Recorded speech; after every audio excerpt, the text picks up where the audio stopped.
Welcome to Cruelty-Free Claudia, where I bring the animal experts to you. I pull together elements of compassion, ethics, and science to a well-rounded experience for animal lovers and curious people like yourself. With every podcast episode with a unique and diverse interview, I hope you learn something new. Enjoy. Kellie Heckman is this episode's guest. Kellie is the Executive Director of the Global Federation of Animal Sanctuaries, also called GFAS.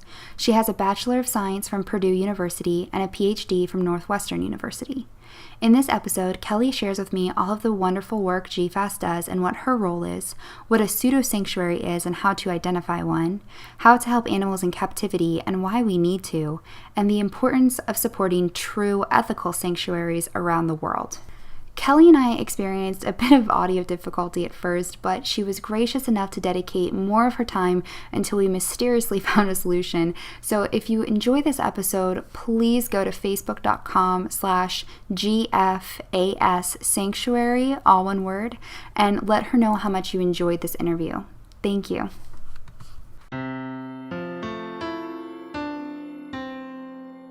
Kellie Heckman, thank you so much for dedicating a lot of your time to this podcast today and sticking with me through the audio problems we were having. So you are the Executive Director of the Global Federation of Animal Sanctuaries. Can you tell us a little bit more about the organization and just give us an idea of what it's like to be in your position day to day or overall? Sure, I'd be happy to. So Global Federation of Animal Sanctuaries is quite a mouthful, so we just go by GFAS for short. And this year we're celebrating our 10-year anniversary. In 2007, we had a group of animal protection leaders come together and kind of have a discussion about some of the problems that they saw, and specifically relating to how animals in captivity were being treated with the name quote-unquote sanctuary. And they really wanted to provide a resource that could help the public and other stakeholders to differentiate what we consider a true sanctuary, which is one that provides, the most utmost care for the individual animals, versus something like a pseudo-sanctuary, which is kind of another enterprise that's sometimes more commercial or not really with the same focus. And so they formed GFAS in 2007, and really the focus has been on providing an accreditation service to really promote those that are doing a great job for meeting best practices in animal care, but also, and almost as importantly, providing a sustainable operational practice, which is really important as we see a lot of sanctuaries struggle with day-to-day finances and things, and ultimately fail. So for my job, I've been with GFAS for about 3 years now, and really what we focus on is making sure that the accreditation program is running effectively and consistently and with high quality assessments. And then also providing a lot of outreach resources, workshops, and webinars that help to continue to promote growth of the organizations that are accredited and provide opportunities for those that are aspiring to be accredited. So when a sanctuary goes on your website and they want to be accredited, they want people to know that they're a humane, ethical sanctuary, what would that process be like for them? Like, what are the standards that you guys have for these sanctuaries that want to be accredited by you? Yeah, well, so the first, it is a very rigorous process. We readily admit that. But the first step is really making sure that you meet our minimum eligibility criteria, which is basically just kind of more or less our philosophy on what it means to be a true sanctuary. So things like no captive breeding, no commercial trade of animals or their parts. If you provide tours, they are guided and have a strong educational component. You don't take animals off the sanctuary premises or out of their enclosures. And certainly the public does not have any direct contact with any wildlife.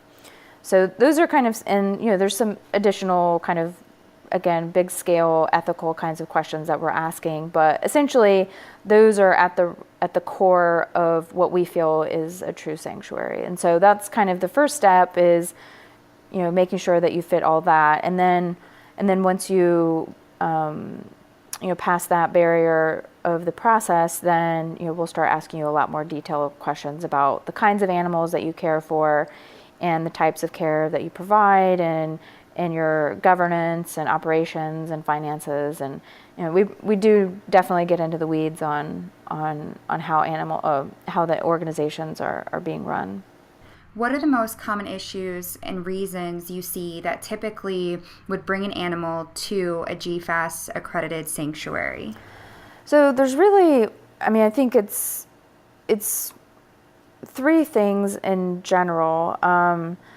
We actually, we have about 150 or so accredited sanctuaries, which we use the word sanctuary in a very broad meaning. So if you ask 5 different people what they think a sanctuary is, you'll probably get 5 different answers. But for us, what we feel a sanctuary is any kind of facility that gives some kind of, safe and supportive environment for any amount of time. So a lot of times you'll think of sanctuary as a lifetime care facility, but we also include short-term care, such as rehabilitation centers or rescues that provide adoptive services.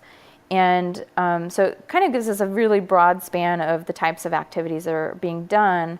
But I think even with that in mind, what we find is that a lot of the facilities have animals that were previously owned by the general population. So that's obviously more common for domestic species like equine and farmed animals and some avian species. But then, once we get into like the wild and exotics, you still have a good representation of people who have owned exotic species that have come to realize that they can't really provide for those animals very well. And then you have the other two more commercial focused practices, which is entertainment, which can, include zoos or circuses or, backyard kind of entertainment facilities, or laboratory research. So that's, a lot of that is kind of focused on primates, although growingly there's other species that are impacted by that as well. So essentially when laboratories retire animals from research, or there's been some kind of negotiation to get them retired, we'll attempt to get them into a sanctuary as well. So you mentioned, zoos and circuses, and I know we talked about Ringling shutting down.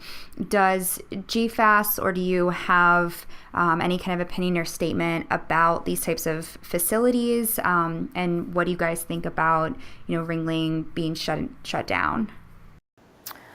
In general, again, really at the core of our philosophy is that we are trying to meet the needs of individual animals. So in environments such as, a circus, I don't think anyone could argue that the decision making is in the best interest of the animals at all times. And so, any kind of movement that would help facilitate, the shift to where, the goal is to make sure that that animal has a great life in any way that it's possible, given that they're now never going to really be releasable into their natural habitat. We want to make sure that those animals at least have the best possible circumstances, given that they are in captivity.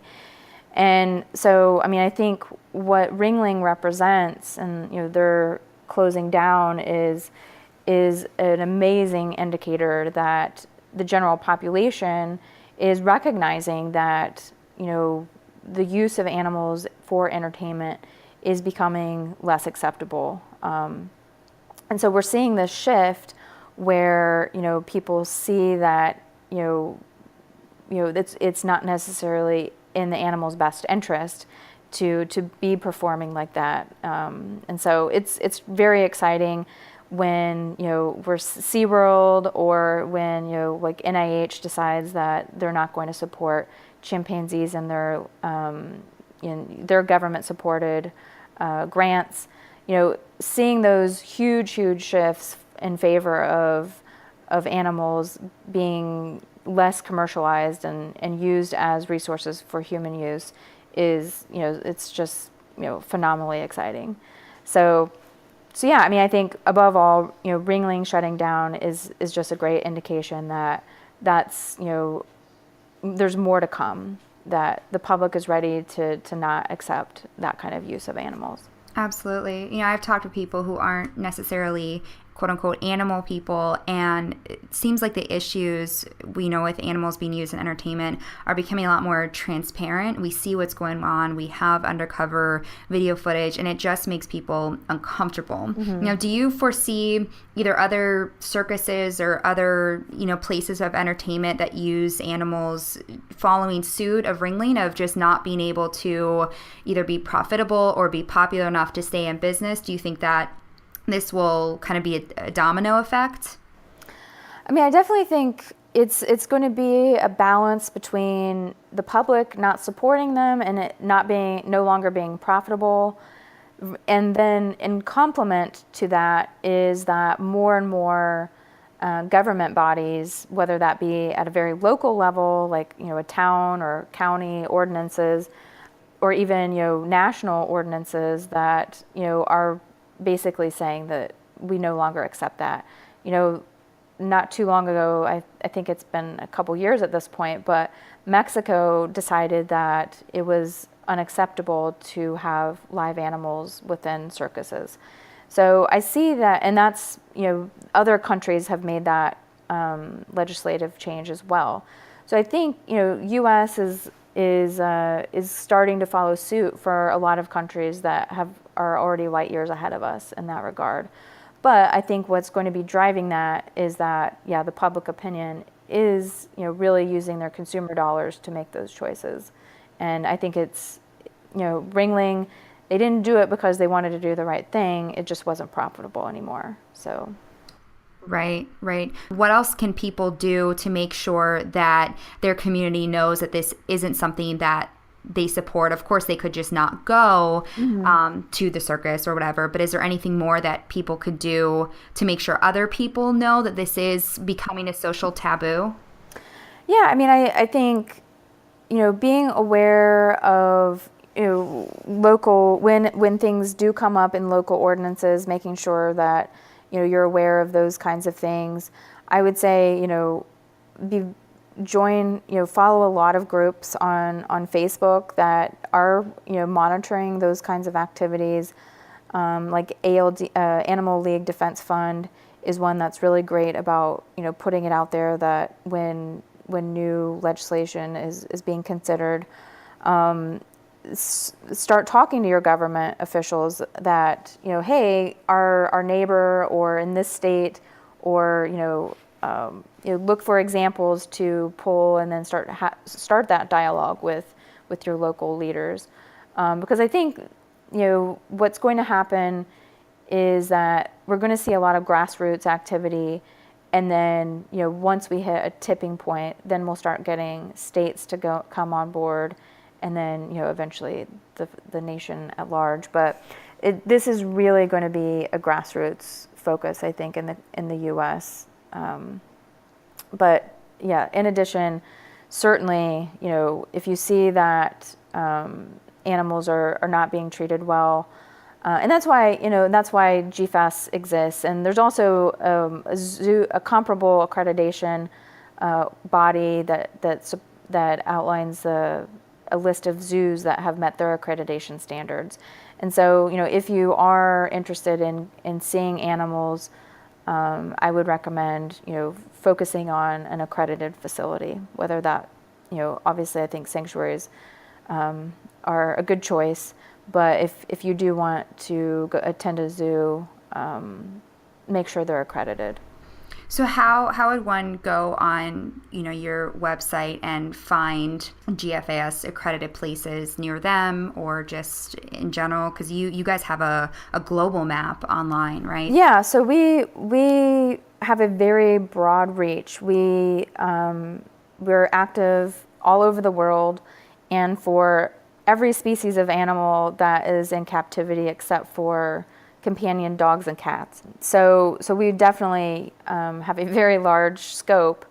But yeah, on our website, sanctuaryfederation.org, we do have a list of all the accredited facilities listed, and what we're actually excited to be bringing in the next month or so, probably it'll be officially up in about 2 months, is we're putting a new website search engine on our website where people who are interested in coming and visiting our website can search for a particular species that they really are excited about, or a region, like if they want to go somewhere local or support somewhere local, they come to our website. They can insert a bunch of search parameters about what kind of animals excite them, or other kinds of things, like we'll include whether or not the facility has tours, whether they have volunteer opportunities, whether they do adoptions, and of course that would be only relevant to domestic species. So very soon we'll make it even more accessible for people to come and look for candidate sanctuaries so that they can be supportive of them or visit when they allow for tours. That is really exciting. I look forward to that. Now, do you personally have any favorite rescue story, or is there an animal that stands out to you at any sanctuary that you just really like their story and have followed them? I mean, I definitely, our scope is that we probably have, with how many sanctuaries we interact with, and all the different species that we support, we estimate that we have an impact on probably at minimum 20,000 individual animals. From a species point of view, I really like the work that's being done with orangutans and chimpanzees, because it's such a travesty when you have animals that are so closely related to humans, and seeing the circumstances that they survive. I feel like those are stories that I always gravitate to. But that being said, it's one of the luxuries of having my job is that my social media is chock full of every single one of our accredited organizations, and I get to hear and see inspiring stories every day. So I saw on the GFAS Facebook that when a sanctuary becomes accredited, you guys post about it to let other people know. So if people are on your Facebook, they can see all these new sanctuaries coming in, right? Yes, yeah. Every time we get a new group, we put out a press release so that people are aware that they're part of our family now. And we're really excited. We estimate that we get about 25 new groups a year. We do lose some groups, so for a large number of reasons. But it's exciting to come to our website or Facebook to see when new groups come along. But with this new sanctuary searchable database, it'll give you the most up-to-date information on who is continues to have the accreditation status. Yeah, that's I didn't think about anyone ever losing their status. That's a good idea for people to keep up to date. Always check before you go and visit somewhere. Yeah, it's a volatile business. I mean, obviously GFAS is in place to try to be supportive of long-term success, but for our process, we do an initial evaluation, and then every 3 years we do a renewal assessment to make sure that they continue to meet the standards, because again, there's 1,000,002 reasons that a sanctuary could shift, and no longer have the stability that they had, earlier. And, we just try to make sure that, the list that we have is, high quality groups that continue to meet the standards.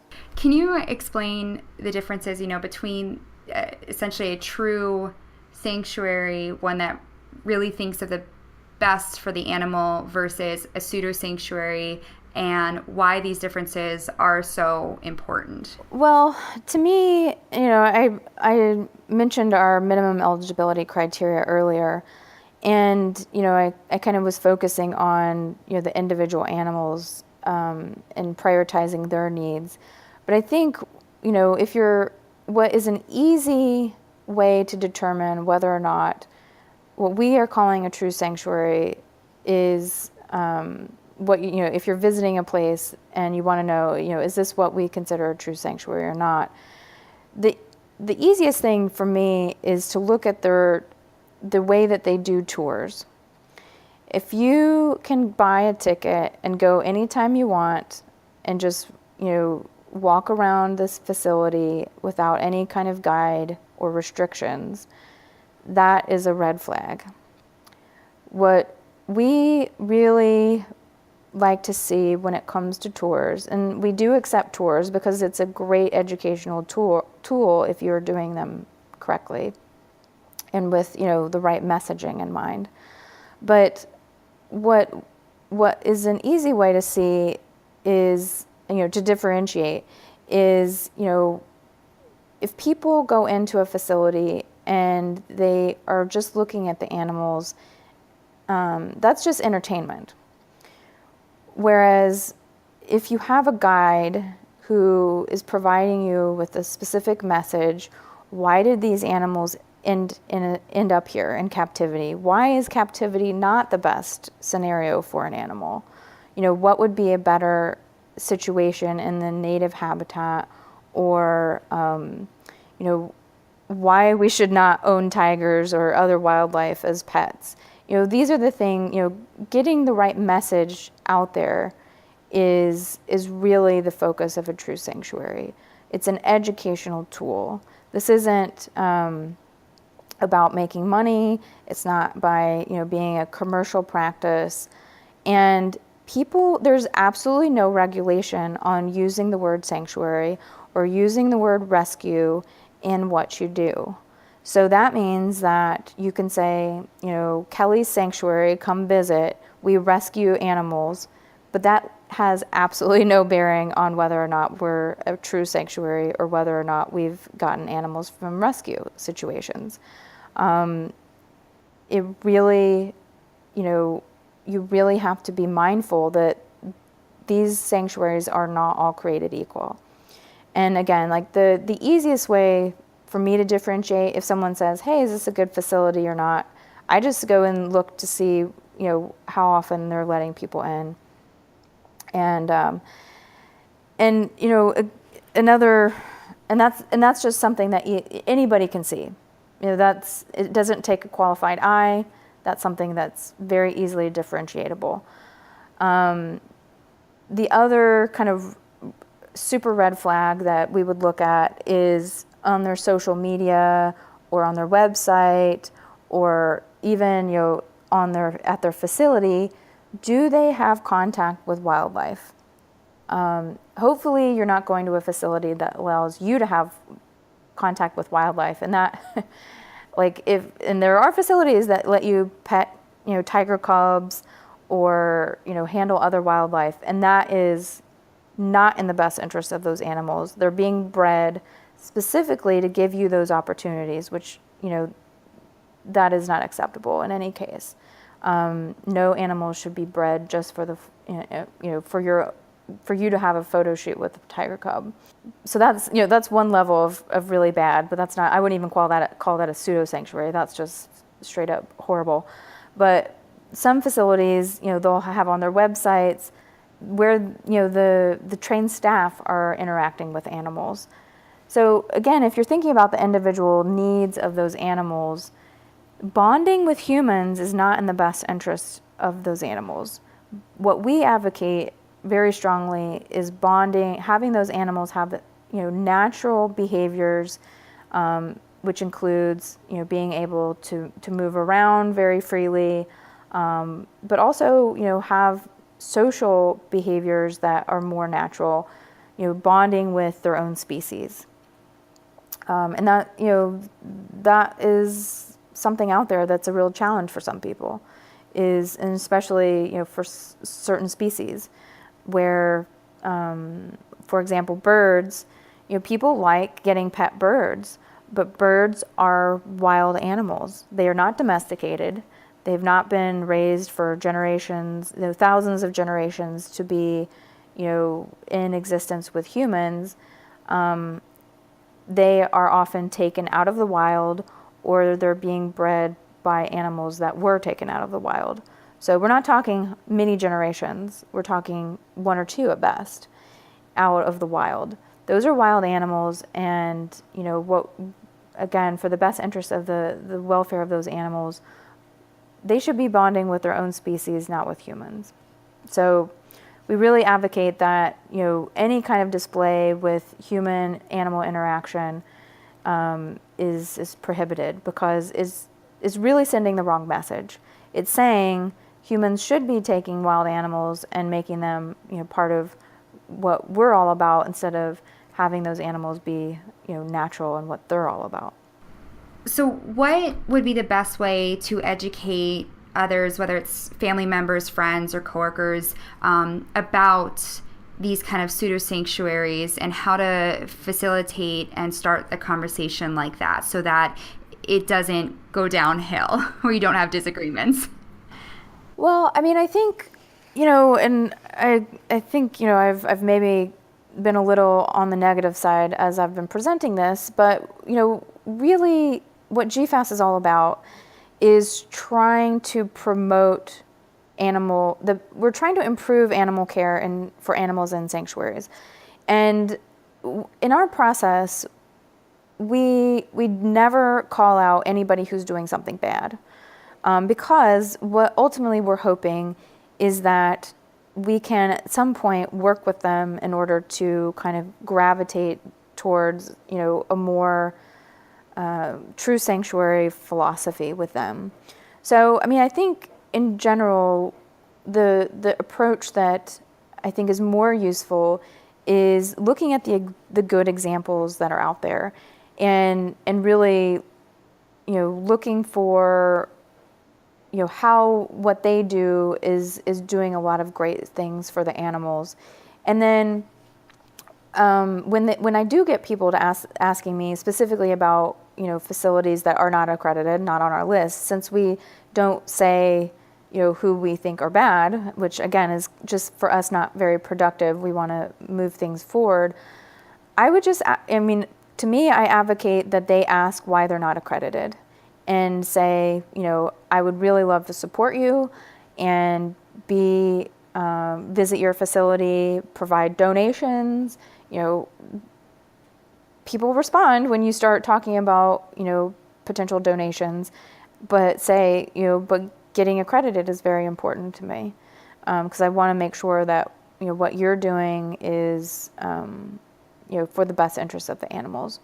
And I think, just, it doesn't necessarily speak to how you deal with friends who don't feel that same way, but I think if you focus on, what the good sanctuaries are doing, and kind of trying to differentiate how that makes a difference for the animals, then I think that puts the conversation in a good framework, and not one that's as combative as whether, when you go and say this place is, horrible because they're doing everything wrong.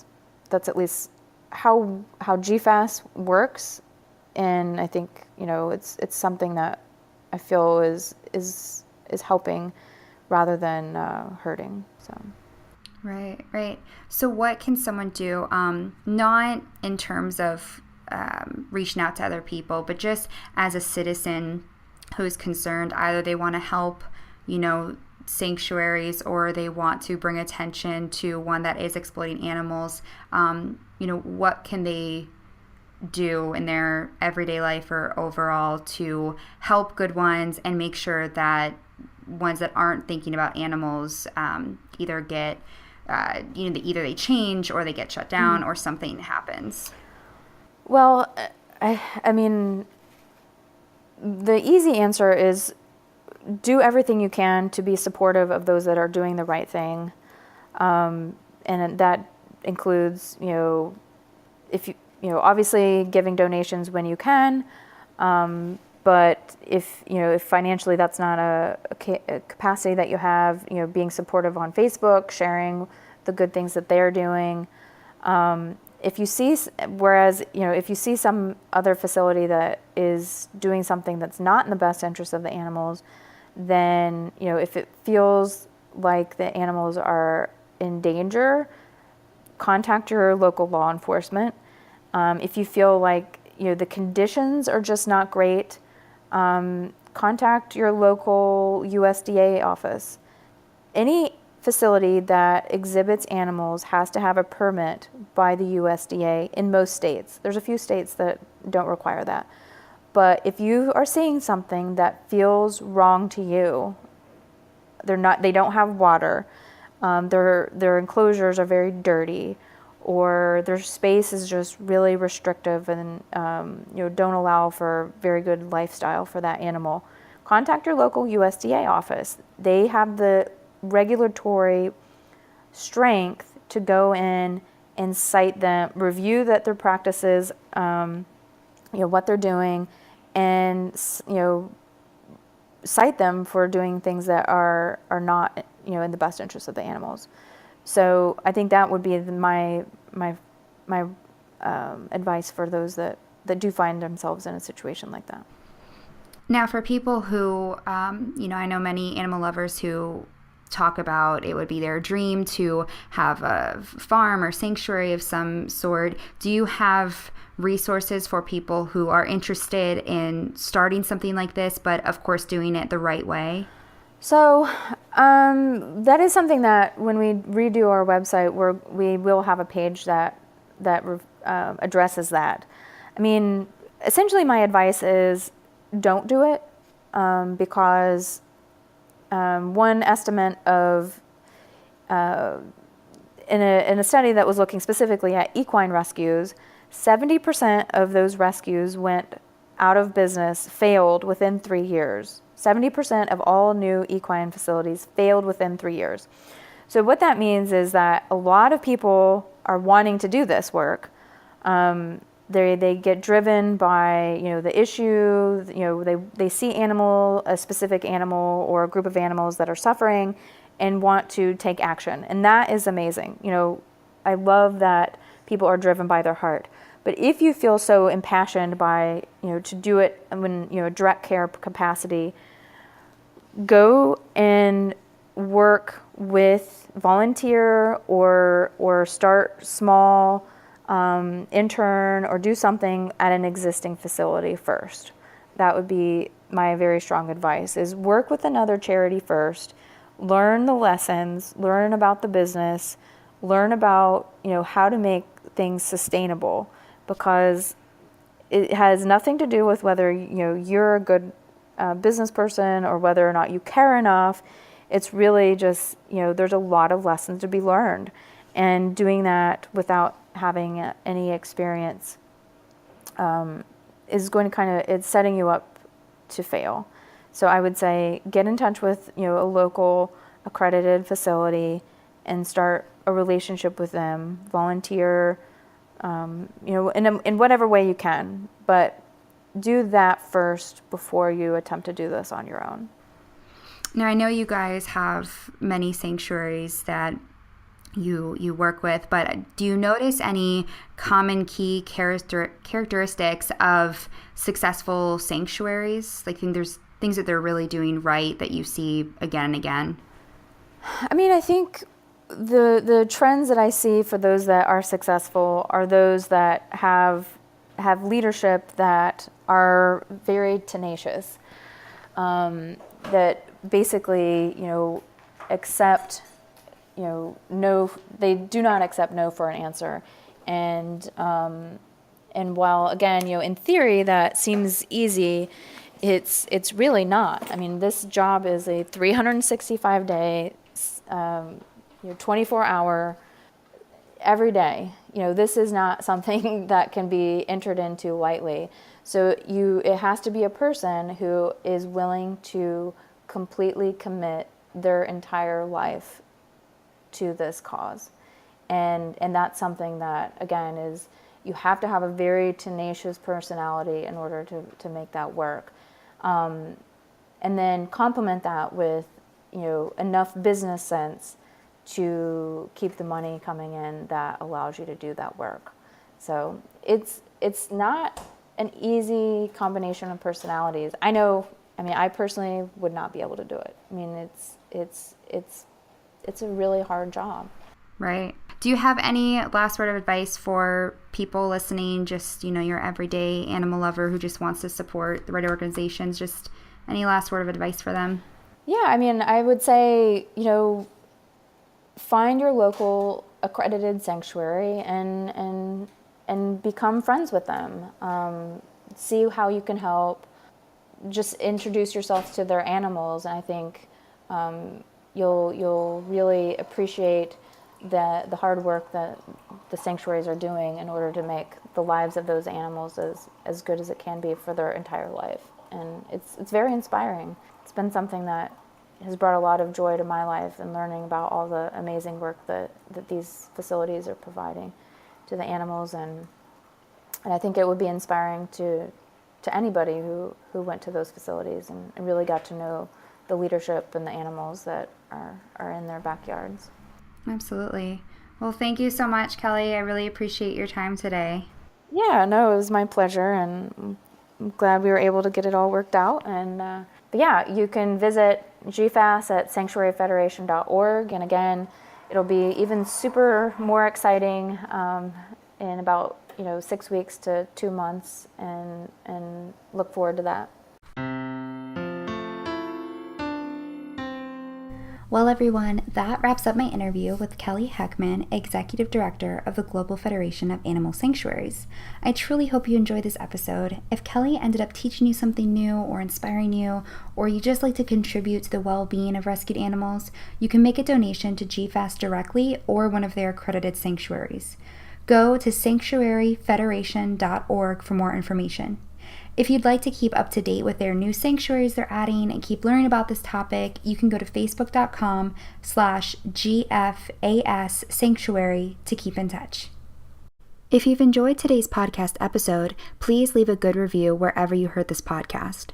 If you like bonus features, access to polls, or you'd like your question and name featured on this podcast with one of our guests, you can become a Patreon patron by going to patreon.com/cruelty-free-Claudia. Rewards start at just $1 a month.